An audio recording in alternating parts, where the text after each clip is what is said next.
Hello and welcome to Useful Idiots. I'm one of your hosts, Katie Halper. I'm the second host, Aaron Mate. Hey, everybody. Thank you so much for being here. Another crazy week in the world to discuss and lament. As always, our website is usefulidiotspodcast.com. Go there, support the show, keep it going. As a bonus, get bonus content. An extended interview every week and Thursday Throwdown, which is your midweek dose of media madness. So let's start with the four basic food groups, shall we? Democrats suck, Republicans suck. Isn't that weird? Isn't that terrible? What do we got for Democrats? Well, for Democrats suck, we're going to throw in a cameo appearance for Republicans suck, because when it comes to Israel's mass murder campaign in Gaza, Democrats and Republicans equally suck. They suck together. And what a beautiful display of bipartisan unity and suckage right here. BPS. And this clip suckage. And this clip from Mitt Romney, a Republican senator, and Secretary of State Antony Blinken.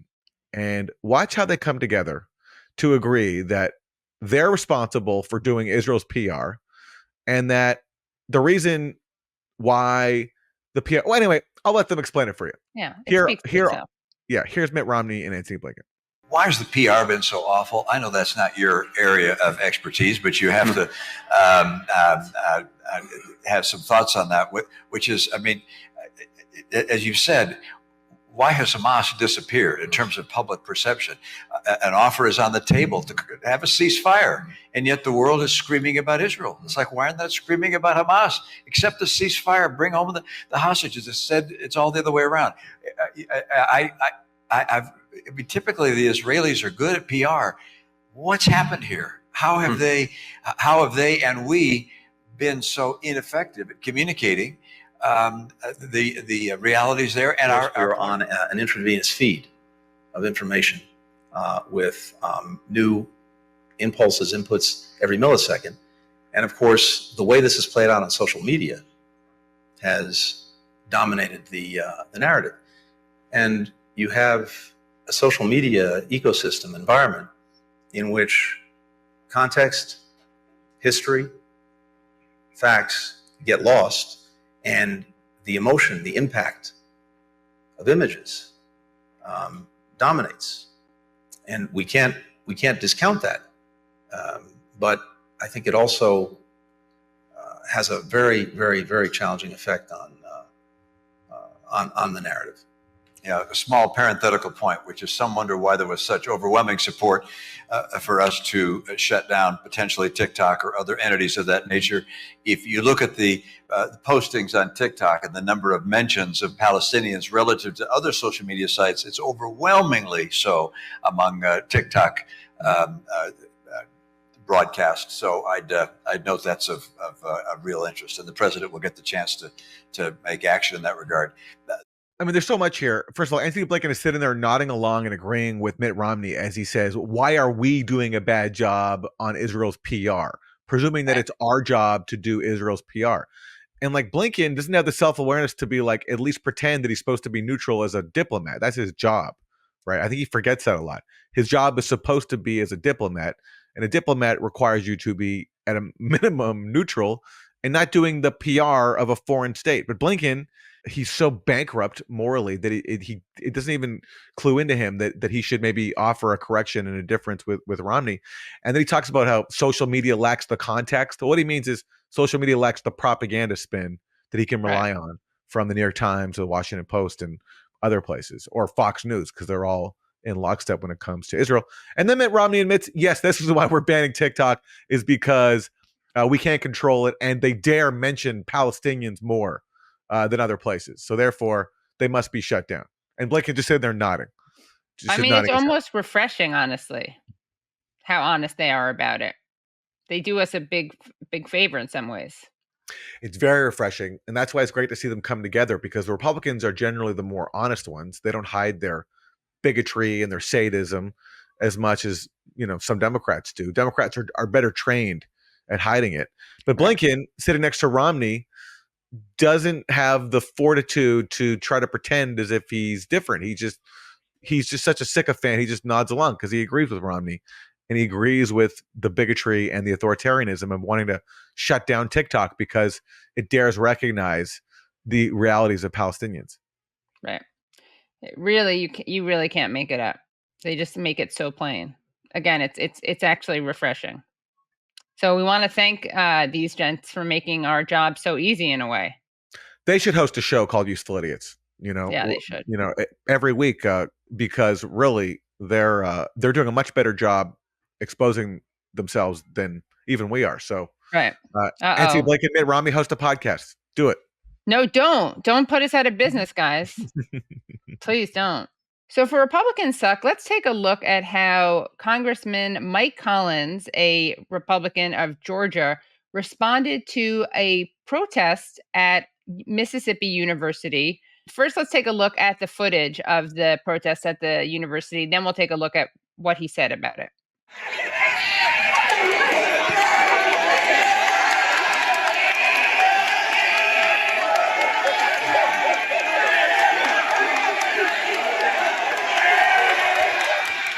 For people who are just listening and not watching, what we see there is an African-American woman who is standing there, and we see a group of white people. The white people are counter-protesters. They are pro-Zionist counter-protesters.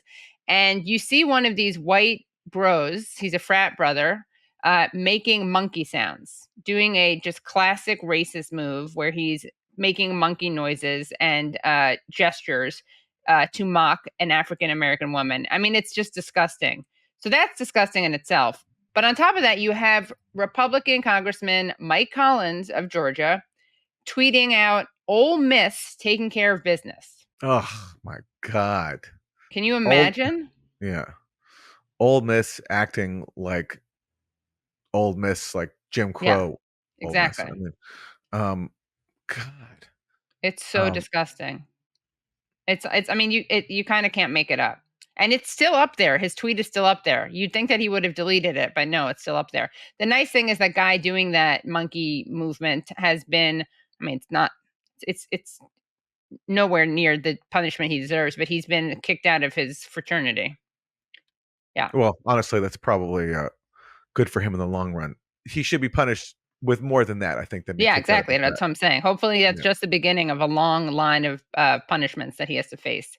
Yeah. But I want to give you another example of Republican suck. Let's take a look at how Congressman Brian Mast of Michigan responded to Code Pink, asking him about the fact that Hamas had agreed to a ceasefire deal. Now that Hamas has agreed to a ceasefire, do you think Israel should agree? I think Israel should go in there and kick the shit out of them. Just absolutely destroy them, their infrastructure, level anything that they touch. Clear enough? Congressman, the world is calling for a ceasefire. You used to say Hamas won't agree to a ceasefire. Hamas had just agreed. It was a proposal put forward by Egypt, Qatar. You know, CIA Director William Burns has been there negotiating. You know what? If there's an American held or somebody else being held, there should be every expectation that Americans come and kill them as well. If there's an American being held, we should go kill the people that are holding them. Why are you so hateful? It's not hateful. It is, because my people are Palestinian. You're killing my people with our tax dollars. And you saying that everything should associate themselves with terrorists. They shouldn't vote terrorists into office. We keep like saying Hamas. to you, Israel is the terrorist. Palestinian Islamic Israel is the Al terrorist. Aqsa Martyrs Brigade, Lions Den, Fatah, all those terrorist We organizations. say to you that are every part of the single Palestinian time, people. majority of people are children. They're the ones that are bearing the brunt. Just because you say it doesn't make it true, which is what you believe that constantly. it's children? Let me say this very clearly. I literally don't believe a word that you say. Well, I think that you are a heartless, soulless, cruel man. And today is Holocaust From you, Remembrance Day I'll for take my that as a people, compliment. my people, Jewish people. And I am saying, as a Jew, we said never again, and it's happening Okay. now. We say You are never so again. hateful and disgusting. It's a shame. You are a crime against humanity. So I like the way he's so openly hateful. Also, I like the way he denies facts. He doesn't believe that the majority of the people being hurt are children. He doesn't believe that half of the population of Gaza are children and that children are especially vulnerable in times of war. I don't know what there is to say except he's a disgusting human being. If he cares about saving the lives of Americans, which he does. He's very open about not caring about Palestinians. But if he did care, then he, of course, would be happy about a ceasefire. He would want a ceasefire because that would ensure the release of Americans as opposed to continuing the assault, which endangers the hostages. If I were one of these noble members of Code Pink who has to deal with these people every single day, I mean, imagine having to come across that face to face on a daily basis, the inhumanity of people like that. Yeah. And then you think about how there are elected representatives, and what he's saying, he's not like a fringe. I know. He represents the consensus of the Republicans for sure, and many Democrats as well. When it comes to Gaza, imagine having to just come face to face with that every single day. It's so hateful. It's hard enough to watch it on a screen. Right. Imagine being face to face with it. Yeah, it's true that is one of the differences. I mean, it's just a rhetorical difference. They obviously support the same policy in terms of enabling Israel. But it is true that you hear Republicans more openly say that they voted them in, so they deserve this, which is, of course, an Israeli talking point, which is totally morally reprehensible, but also doesn't really, even if you say that, and the logic of that is disgusting, but even if that were true, obviously a majority of the people didn't vote for Hamas by virtue of the fact that half of them are children. Not every single person voted for Hamas then, and half of them weren't voting age. I mean, not half, and a significant amount weren't voting age. I mean, it's a ridiculous argument anyway. But I'm just responding to even by their twisted logic of you deserve to be murdered because you voted for people we don't like. Even that doesn't work. So what do we have for Isn't That Weird? For Isn't That Weird, we're going to turn to Megyn Kelly, the former Fox News host who now hosts a podcast. Megyn Kelly weighed in recently on the Gaza solidarity encampments at colleges, and this was her take. And by the way, why are they so unattractive? I really legitimately want to know. Why are all the protesters so homely? I don't think they're unconnected. I'm not going to lie. I think attractive, smart people are not drawn to this nonsense. They're living their lives being successful. It's the unattractive and or dumb people who feel the need to do this to feel like they matter. Sorry, hard truth. But like this is a grown adult. This is a grown adult who has a following, is weighs in on political topics, and she's judging people based on her perception of their attractiveness, as if this is like I don't know. People do that in grade school still, or high school. I think by high school people grow out of that. What can you even say to that? Like, listening to that clip, I just like, what kind of a demented mind comes up with stuff like this? Like, because what she's basically saying is she's seeing brave young people protesting a genocide, and she's deciding to dismiss them all as unattractive. I just don't understand what kind of a mind comes up with that. Very troubled. Very troubled mind. Very troubled mind, yeah. I mean, in a way, it's a good sign because it shows how desperate these people are. They can't actually criticize what protesters are doing on their merits because they're protesting genocide. So that it's useful in that way, right? Because it reveals their despair. But it's also useful because it reveals, like you were saying, Aaron, just such a craven, warped sense of the world. Like they are actually harming their side by showing the way that they think. It also raises an interesting question about like what constitutes attractiveness. Like, of course, right? Somebody saying stuff like that is the most. I can't think of anything more vile and more off-putting, and how like just someone like that. I don't want to be anywhere near, and they can only see the world based on their like. Just to call her a vain, it's like beyond vain, because what she's really responding to is just people with a moral conscience, which she finds unattractive. Right. So if you find a moral conscience unattractive, then what does that make you? It's just like, appropriately, she's wearing red, which is the color of the devil. And that's the energy I'm picking up here. Just this is devil stuff right there. It's devil energy. I honestly think that that may be, I'm not even kidding. I think that may be like her logo. It may be a devil. Devil May Care Media is her media corporation. If you go, you can sign up for Megyn Kelly's new weekly email at Devil May Care Media. Well, this is very suspicious, and we might be on the verge of breaking the media scandal of the year. That, yes, folks, Megyn Kelly is the devil. Yeah, she's the devil. Yeah, We it's generally not us making it up. It's in her own logo. we generally do not delve into supernatural issues here on Useful Idiots. We're very sober, fact-based, meat and potatoes kind of show. But Yes. we've seen enough here, I think, that supports the conclusion that Megyn Kelly really is indeed the devil. Isn't he the She's devil? got Yeah. the unhinged rhetoric, the just complete, like, demonic way of looking at the world, the red outfit, okay, and it's in the name of her production company. Yeah. So, bam. Bam. She is a bit obsessed with appearances. Remember, she was very upset when people were suggesting that Santa was not white. Yeah, she assured the kids watching at home that Santa is white. Yeah. I forgot about that. That was one of the most racist segments or comments ever on TV. And then she followed up again. Remember when she briefly got her own talk show and she was complaining that you can't wear blackface anymore for Halloween or something like that? Right. God. Well, you heard it here first. This is a Useful Idiots exclusive. Megyn Kelly very well might be the devil. Might be the devil, yeah. Yeah. So for Isn't That Terrible, let's take a look at Piers Morgan, where we had a debate between Abby Martin, friend of show and great journalist Abby Martin, and Mossab Hassan Youssef, who is the son of Sheikh Hassan Youssef, a co-founder of Hamas. He defected to Israel. Then he became an undercover agent for Israel's Shin Bet, and now he lives in the United States. We see Israel has committed, in fact, some of the most heinous war crimes in modern history, Piers. And as we're seeing the invasion now of Rafah, cutting off the last vestige of escape for Palestinians, the last vestige of aid delivery, 1.3 million Palestinians, including 600,000 children, with nowhere left to go. This is what Palestinians were told was a safe corridor. That is why they all fled to Rafah. Rafah has been bombarded for the last several weeks, killing dozens of people every day.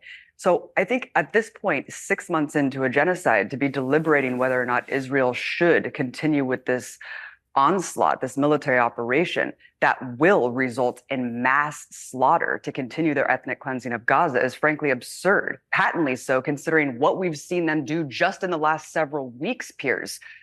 Evidence of summary executions of doctors, evidence of mass graves, hundreds of bodies bound, dozens of men, women, and children bound, evidence, according to the UN, of Palestinians buried alive, using drones to lure out Palestinians with sounds of crying children so they could be shot and killed. I mean, this is unparalleled in modern history, actually. And the devastation that's occurred in the Gaza Strip, according to the UN, will take 80 years to rebuild without conditions. So at this point, Israel needs to be stopped before they continue this horrific onslaught, Piers. So there's the very rationally and calmly made points by Abby Martin that are urgent, but she makes them in a very rational way. Now let's take a look at how her debate partner, Mossab Hassan Youssef, responded. Well, this is Abby's desperate attempt to discredit me. I'm a man of the field. I fought against Hamas as part of legitimate intelligence organization, against savage group that were targeting civilians in suicide bombing attacks, waves of suicide bombing attacks that they killed people indiscriminately. So Abby today want me for some reason to apologize for saving human life because my truth challenges her convenient truth. Abby does not have the authority. She's just a self-appointed low-grade journalist. How can you be a journalist and you call this a genocide, ethnic cleansing? And she just keep repeating ethnic cleansing, genocide, colonialism, etc. None of it is real, including Palestine. It's only in your head. None of it is existential. Palestine was never born. How can you free it? It was never there. It's just a colonial entity, and some people choose to make it into a national identity. And this parrot has been just repeating Hamas propaganda. Marwan Barghouti that she's talking about him, she never met him. I knew Marwan before he got to power.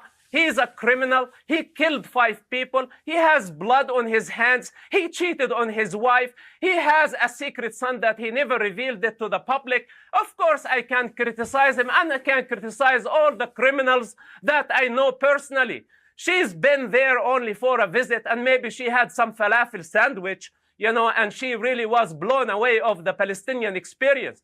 There is no such a thing as Palestine. It's about time to retire, find a different job. You're not a journalist. You don't qualify even to be a mother. Wow. So there you have it. That's his response to Abby Martin's very good analysis. His response is that she doesn't qualify to be a journalist or even a mother. Kind of reminds me of the Megyn Kelly thing, where these people are so desperate to defend their side and they have so few tools because they're so clearly in the wrong that they have to resort to grade school disses.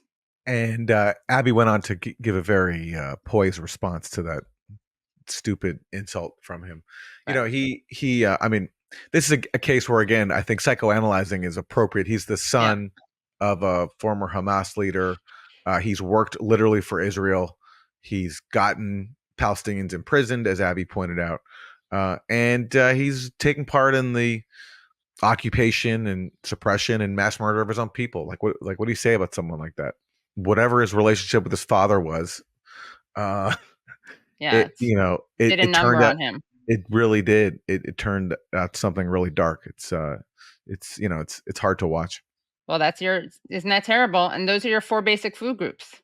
We are so excited to be joined by Said Arikat. He's Washington bureau chief for Al-Quds Daily, a newspaper, a Palestinian Arabic language daily newspaper based in Jerusalem. He's also an adjunct professor at American University. And Said is a veteran reporter in Washington who can be seen daily asking tough questions of State Department spokespeople and making them squirm, because he's a rare journalist in Washington actually doing journalism. So let's hear from Said Arikat about doing journalism in Washington, a rare thing, and what's happening in Gaza.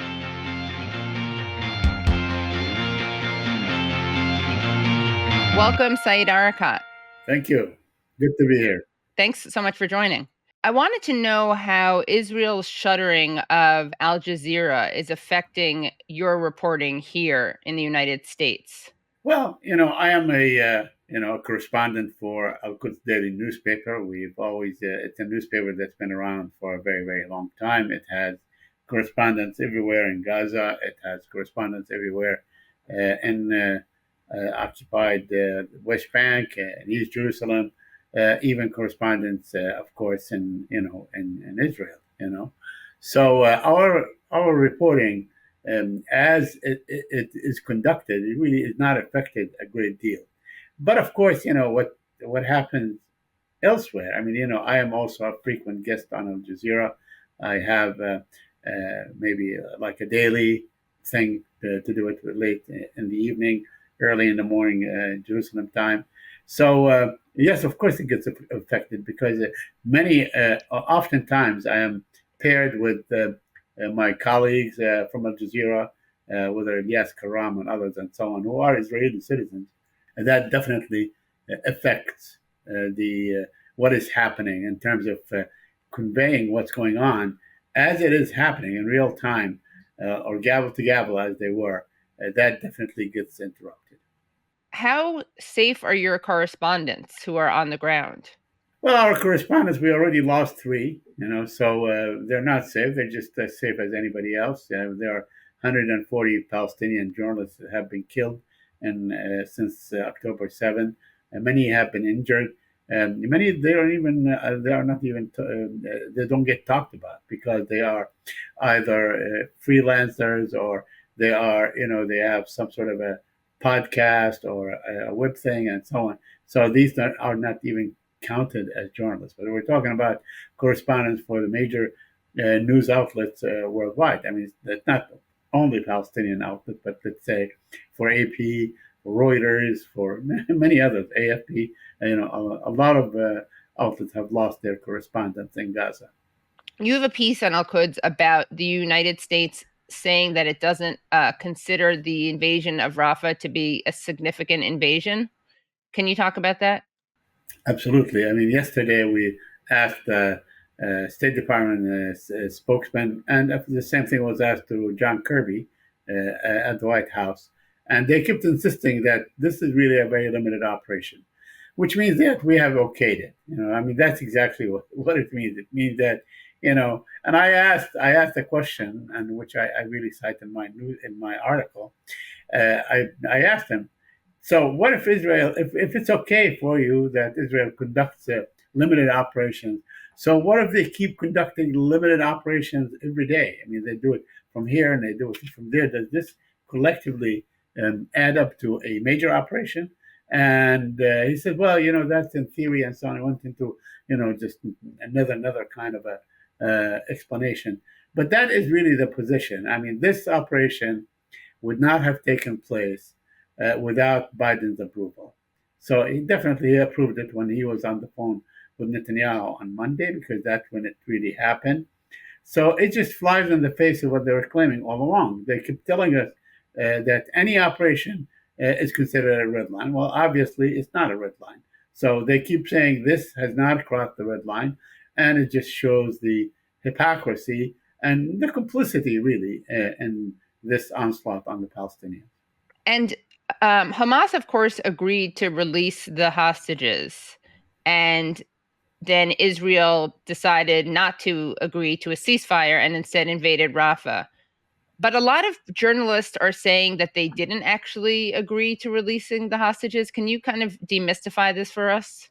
It's not a mystery. It's very clear. Hamas, they respond. Look, last week the U.S. kept saying, and in fact they kept telling us in the State Department, that the ball is in Hamas's court. The ball is in Hamas's court. We have given a generous offer. I mean, they use the word generous over and over and over again. And they say it's in their court. So Hamas said, we're studying it. And sure enough, they came back and they say, that's fine with us. We agree to it. They may have, and even American officials, the first response was, this is actually pretty much what we submitted. Maybe they are tweaked with some a word here and a word there, but it does not change in any way the substance of the agreement. So anyone that tells you that Hamas did not agree, as Matthew Miller was saying yesterday, it's not true. They have agreed, and they keep saying, we've agreed. Their spokesman, Al-Hayya, went on all Arabic television and said, we have agreed to this show because we feel that this is good for the debate. But it has, it has the same elements, which, it has 3 stages, and each stage does this and so on and all that. So anyone that says that Hamas did not agree is basically either they don't know what they're talking about, or they purposely try to, deflect the fact that they did agree.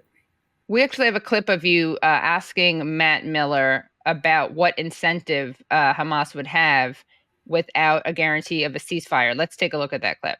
The Prime Minister of Israel keeps saying that there's no, he will not agree to any permanent ceasefire, that this war will go on. I asked him, what incentive is there for Hamas or the militant groups to say, okay, I mean, we will give whatever leverage we have, and then, they can come and so on. I'm just curious. What incentive is there for Hamas? How about the well-being of the Palestinian people in Gaza? Oh no, that ought to be an incentive enough. That ought to be incentive enough. Good. Well, then that answers the question. Because to be clear, that is the incentive. Okay, maybe we have just the incentive for Hamas is that an immediate ceasefire would help alleviate the suffering of the Palestinian people. It would allow aid. It would make it easier for aid to get in. It would make it easier for aid to move to people in Gaza. It would allow people in Gaza to return to their homes and their neighborhoods and rebuild them. So I get your point about arguing about leverage, but let me Said, let me finish. Said, just let me finish. You will get your chance. The well-being of the people in Gaza that Hamas has always claimed they represent ought to be incentive enough for them to take this deal. Period. I agree. Period. I agree. Good. But the Prime Minister is not committing himself to a ceasefire. He's saying that this war will continue. I'm saying that in the long run, he has the prerogative to continue this war, however they please. Go in, destroy, conquer, whatever, take hostages, do all kinds of things in the future. I'm not defending or saying. I'm asking, exploring if the Prime Minister of Israel, if the cabinet in Israel is determined not to have a ceasefire, doesn't that make it less generous than people think it is? So, no, I would not agree with that. First of all, as the secretary said yesterday, we're going to judge every entity in this conflict by their actions. Right. And the actions that Israel has shown in this negotiation process is making an offer for a ceasefire that, as I said, was a significant offer that answers a number of the demands that Hamas had said were prerequisites for them to agree to a deal. So if Hamas really does care about the Palestinian people, they should agree to the deal, period. Okay. Well, Hamas agreed to the deal. That's exactly the deal he was talking about, you know. And in fact, it took a lot of pressure probably on Hamas. Hamas is subject to a lot of pressure. There's the people who are facing starvation, people who are facing displacement, death and destruction every day, and so on. Hamas is not basically quite welcome in the neighborhood. I mean, we see that Egypt is closing its borders. We see that Jordan actually, aids the United States of America and bringing down whatever rocket that may be attacking or missiles or whatever. So they do feel the pressure. The Palestinian Authority is not defending Hamas. So they feel all this pressure. And I think they said, okay, fine, we'll do it. We'll take a chance. If you keep saying that you do, somehow you will guarantee, if you will guarantee that this ceasefire can go on, then sure enough, we'll agree to it and we'll see. But of course, now we have seen some backtracking from the United States of America. Said, you've been in Washington for a long time covering the State Department. How does this crop of State Department spokespeople compared to previous iterations when it comes to defending Israeli crimes and U.S. support for them? That's a very good question, because I tell you what, I've been around for a very, very long time. I think I go back to Margaret Tutwiler. I can't remember, but definitely Boucher. So, we have seen the intensity of the gobbledygook, that they respond to me with on most time, and the double speak and all that stuff, depending upon what is really going on, whether it's for Iraq or Afghanistan or whatever issue that we may discuss, if I were to go back 20, 22 years, 21 years, whatever it is. So we have seen them. Now, the situation has never been as intense as it is now. U.S. complicity has never been so stark and so apparent as it is now in the genocide of the Palestinian people. So it is obvious that their response will be equally intense in terms of either denying or defending Israel, defending everything that Israel does, basically repeating, parroting out what almost sometimes word for word what the Israelis do, whether it's about mass rape, for instance, which is a debunked story, or about decapitating babies, which is a debunked story, and so on, or about Shifa Hospital. It's almost there is absolutely no daylight between what is being said at the Ministry of War in Israel, the Ministry of Defense, or at the State Department, or by John Kirby at the White House, and so on. So yes, there is a difference in the words and in the intensity. There were times, I remember in 2014, the last major confrontation between the last major assault by Israel and Hamas in July 2014, and we saw, at the time it was Jen Psaki was the spokesperson, and we can see them that they go up with this thing, to be commensurate to what's going on at the time. So yes, they do change. We have seen that in this since the war began on Gaza, we have seen the State Department basically repeat almost word for word. Sometimes, they try to project that there is some sort of a daylight, but there isn't really. They repeat exactly what the Israelis are saying. And, but let me add another thing, Aaron. It's that what they do also is now they are quite selective in terms, they deny certain reporters the courtesy of a question and so on. We have colleagues and friends that are being denied to ask questions day after day. So that they are being quite selective I must admit that they have called on me every day, which is good. I'm surprised about that. I never take that for granted. But they ignored others. I mean, I don't want to name names, but they ignored many others that have very good issues to raise. Going back to the question about the media kind of obfuscating the fact that Hamas agreed to releasing hostages. Let's take a look at how an analyst talked about this on Jake Tapper's show on CNN.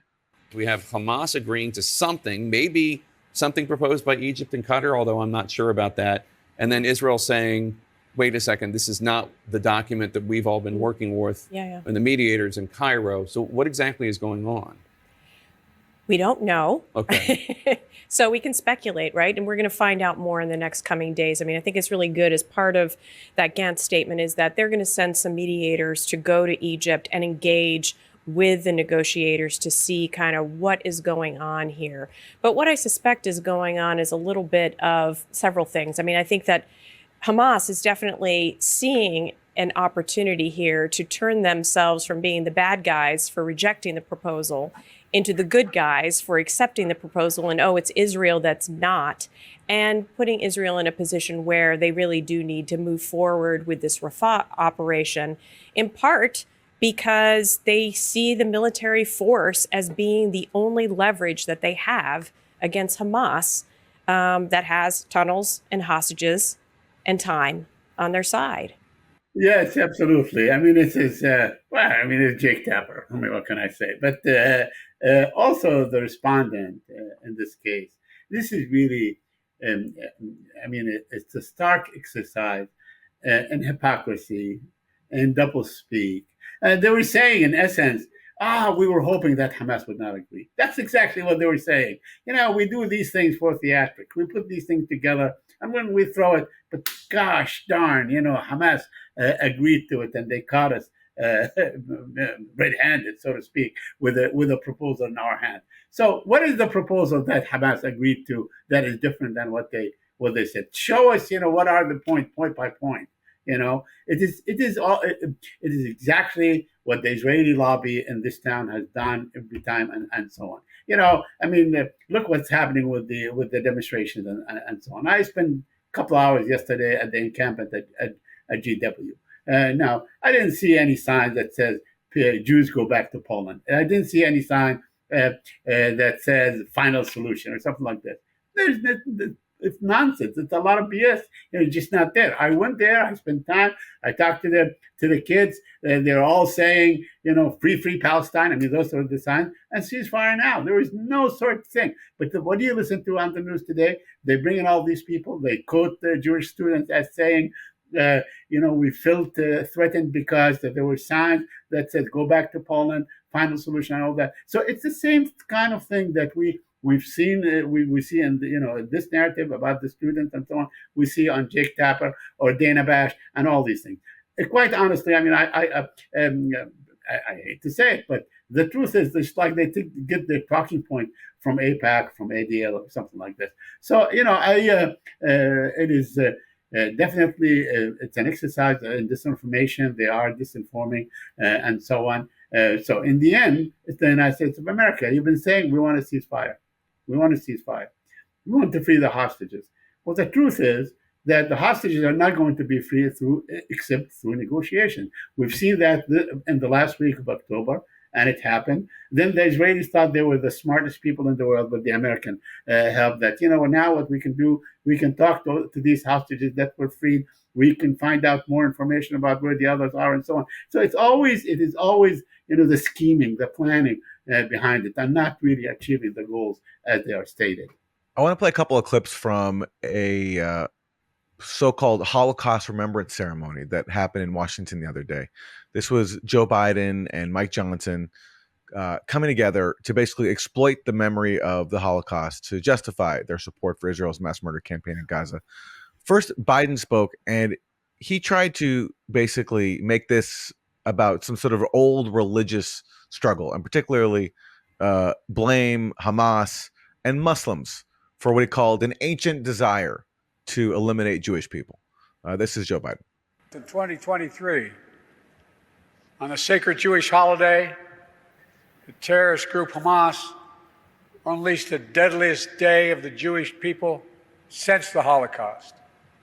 Driven by ancient desire to wipe out the Jewish people off the face of the earth, over 1,200 innocent people, babies, parents, grandparents, slaughtered in their kibbutz, massacred. So that's Joe Biden speaking at this ceremony. And then you had Mike Johnson, who was talking about the college campus protest, the Solidarity Campus for Gaza. And Mike Johnson invoked the memory of the Nazi Holocaust. German universities like those at Strasbourg were at the heart of Renaissance and intellectual life.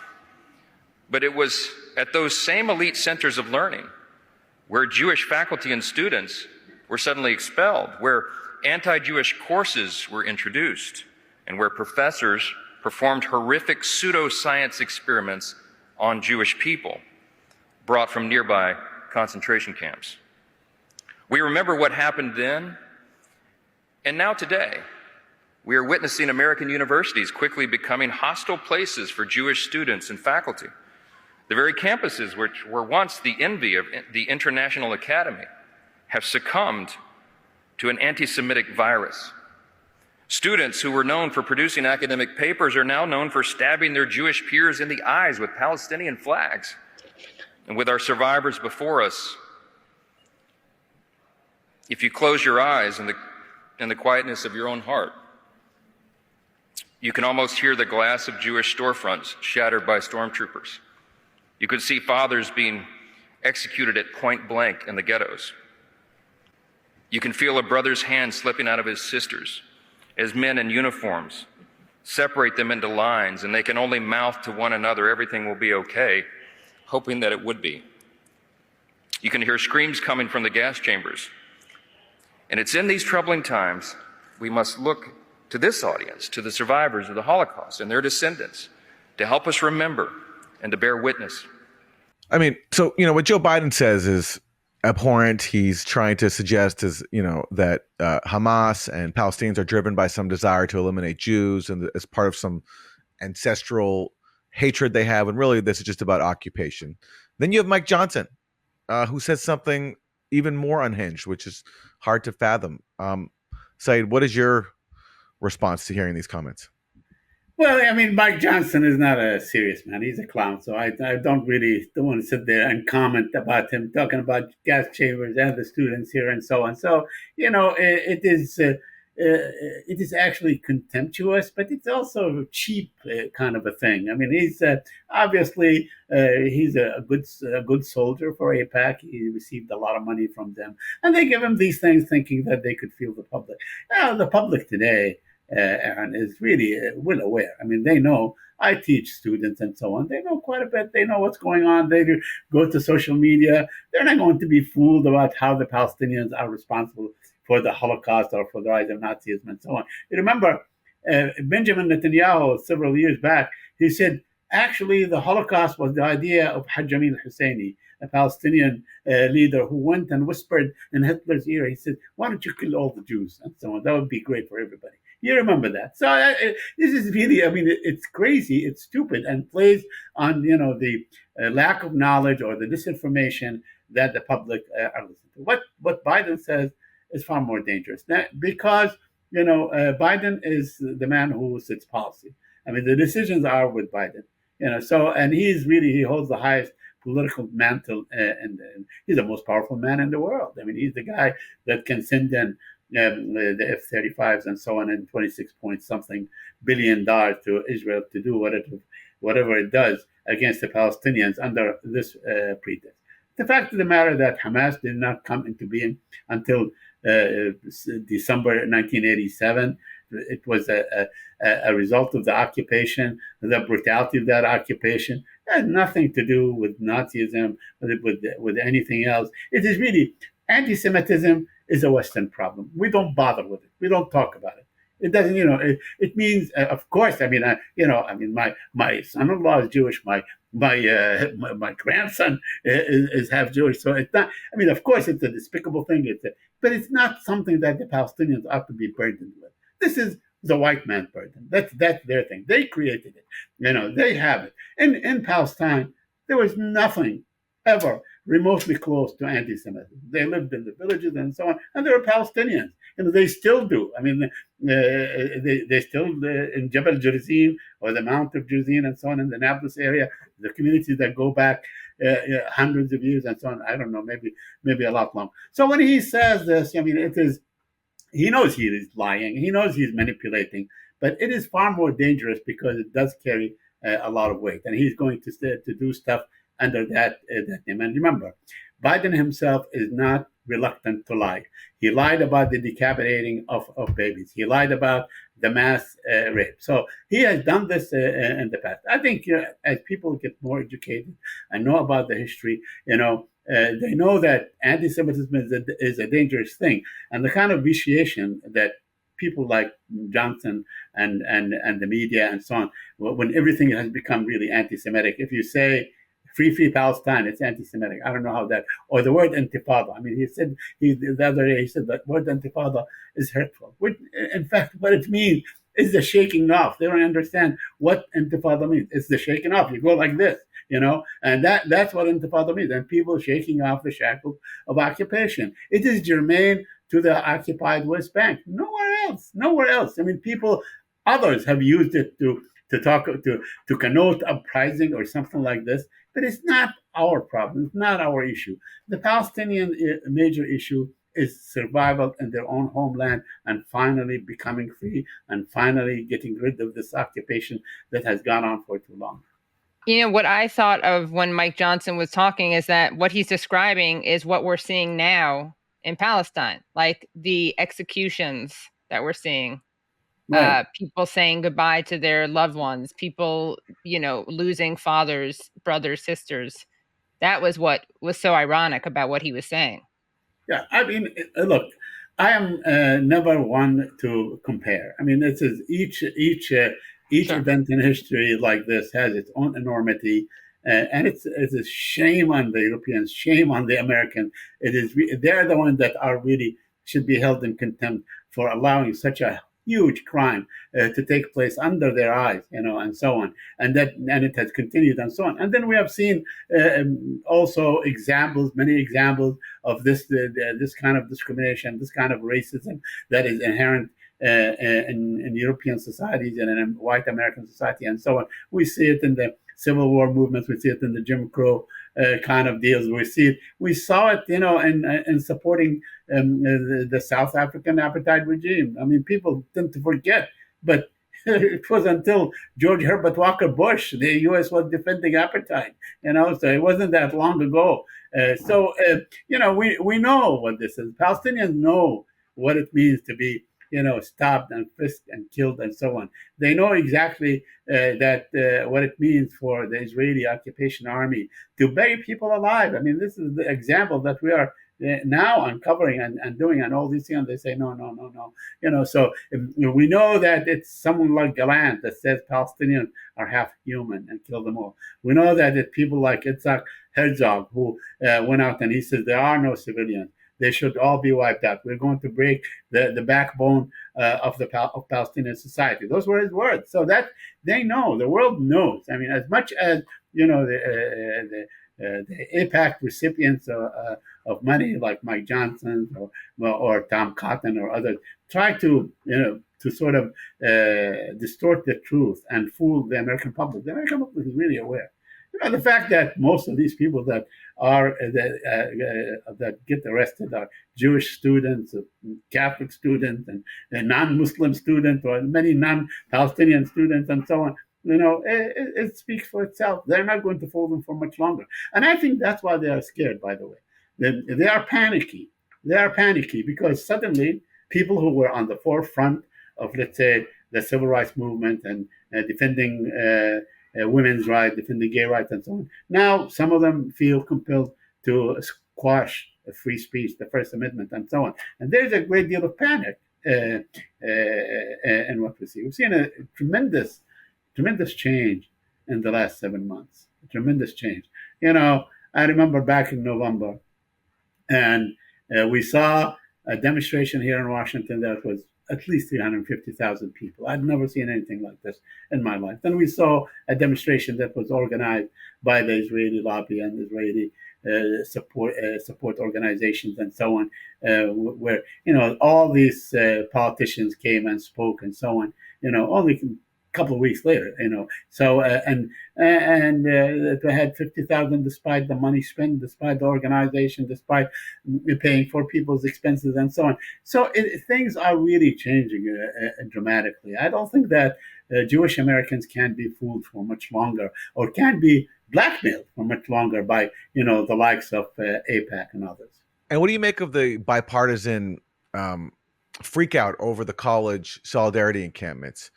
We've had the House come together and pass this insane bill, basically declaring that any criticism of Israel is anti-Semitism. You have the students constantly being smeared on corporate TV as being, anti-Semites or all just outside agitators. There's a real fear in the establishment of these college encampments. What do you see so far as having been their impact?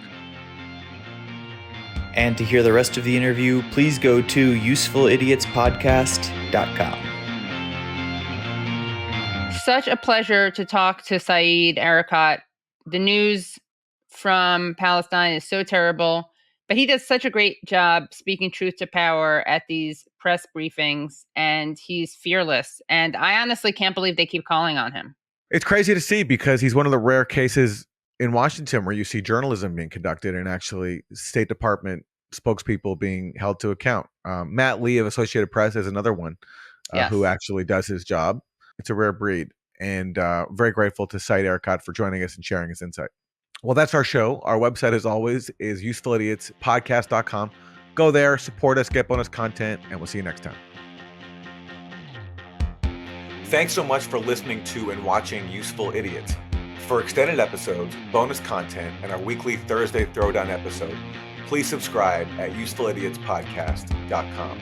Support the show for free by subscribing on YouTube, Rumble, and wherever you get your podcasts. And if you like the podcast, don't forget to rate and review. You can also follow us on Twitter at usefulidiotpod.